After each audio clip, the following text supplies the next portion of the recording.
Sarvamanthan news महाराष्ट्रामध्ये आपलं स्वागत। पाहूयात आजच्या टॉप 10 हेडलाईन्स।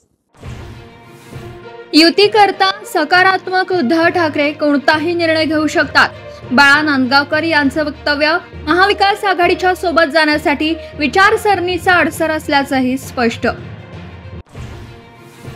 हैदराबाद गॅझेटच्या अंमलबजावणीला मान्यता देणाऱ्या GRला आव्हान, 2 जनहित याचिका मुंबई हायकोर्टामध्ये दाखल, GR रद्द करण्याची मागणी।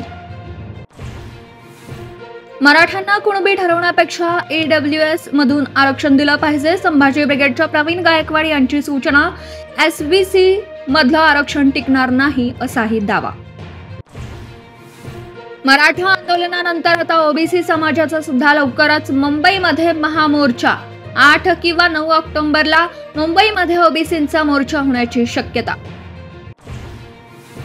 राहुल गांधी स्वतःच्या सुरक्षेबाबत गंभीर नाहीत। CRPFचं मल्लिकार्जुन खरगे आणि राहुल गांधींना तक्रारीचं पत्र, राहुल गांधी प्रोटोकॉल पाळत नसल्याचा दावा।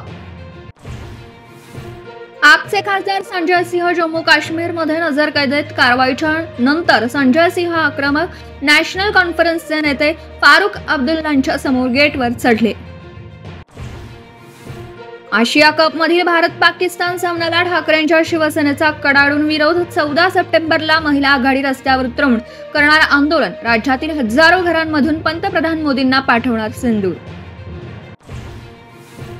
संघाच्या 100 वर्षात मोहन भागवतांचा काळ सर्वात परिवर्तनकारी। सरसंघचालकांच्या 75च्या निमित्ताने पंतप्रधान मोदींनी लिहिला विशेष लेख, भागवतांच्या व्यक्तिमत्वातील विविध पैलूंवरती टाकला प्रकाश।